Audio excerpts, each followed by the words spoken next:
Good morning, here are the Sanibel Island update as of March 7th, 2023. Sanibel Island opened up 2 more beach parking lots today on March 6th. They opened Bowmans Beach parking lot, which has 220 parking spots. They also opened Gulfside City Park, which has 46 parking spots. Remember, both these lots are $5 per hour to park, and you pay using your mobile phone.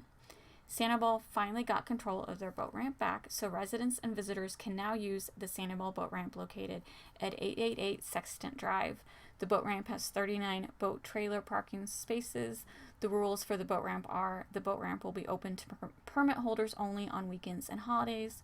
On weekdays, it's open to the public, anyone without a permit. The fee is $40 per day. There is no beach access at the Sanibel boat ramp at this time. Commercial use of the boat ramp is prohibited. Fines for violations at the boat ramp are $250. You can obtain a boat ramp parking permit at the Sanibel Recreation Center. I listened to the Planning Commission meeting from February 28th today. Yes, I am a little behind on all the Sanibel meetings. Too many are happening at the same time. Just when I was thinking the Planning Commission had rational members, one of the newly elected members voiced his opinion on whether the demo permit should be approved for the White Heron House. Quick backstory, the White Heron House was significantly damaged by the hurricane, and the owner has requested a demo permit. She cannot afford to rebuild it. The insurance payout is not enough to cover the rebuild, and the city's historical village does not want to take on the expense of saving it either.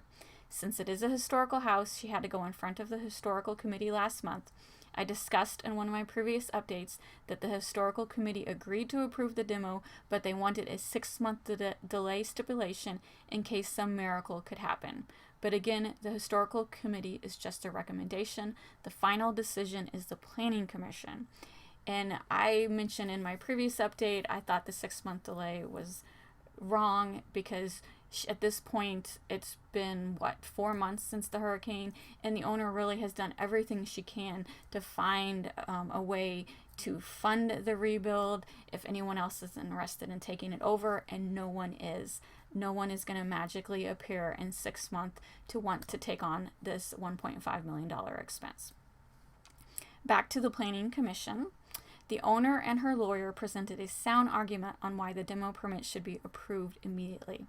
The first 5 members of the planning committee agree, but when we get to the last 2, which are both newly elected members who of course have to throw in their 2 cents. The one that bothered me the most was Ty Sromowski's opinions. He seemed very concerned that the owner would make way more money by selling an empty lot than if she were to spend $1.5 million to rebuild it. Wait a minute, whether she makes a profit or not is none of Ty's business, or even our business. Her house meets all of the requirements for the demo permit to be approved.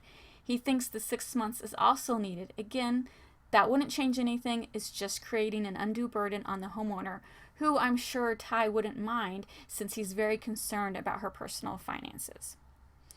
Her lawyer reminded everyone that Hurricane Ian destroyed the house and the homeowner is being unfairly penalized while everyone else is able to move forward. I say the homeowner's lawyer was amazing. He approved his point very well. Every time Ty argued, he mentioned he is a Gemini. Thanks for sharing your zodiac symbol, Ty. It is not a get out of jail free card, so quit waving it around like it is. Also, I think it's an important point mentioned by one of the board members that the house in question is private property. It was never open for tours. No one really cared about the historical significance until now. Thank goodness majority rules and the demo permit was approved with no 6-month stipulation. The homeowner can now finally move on with her life. I also got caught up on the latest historical committee meeting from last week. The power has been restored to the historical village. They will have a reopening ceremony on March 28th, 6 months after Hurricane Ian. They will have limited hours with only some of the buildings open to the public, but the outside grounds will be open for walkarounds. Some of the historical buildings will need new roofs before they are open to the public. Also, first time in a long time, a house is being requested to be added to the historical register. The Woodring House is titled to the Ding Darling Wildlife Society with a life estate to Ralph and Jean Woodring, who live on the property. The house was damaged by Hurricane Ian, but the Woodrings do have the ability to restore it. All of the committee members were very excited about this house. It meets all the requirements to be considered a historical house, so everyone voted to get the process started. The Woodring family name is well known on the island. I could go on and on about the history of this house and the Woodrings, but I am trying to keep these updates short. So if you like Sanibel history, definitely Google the Woodrings. Thanks for listening.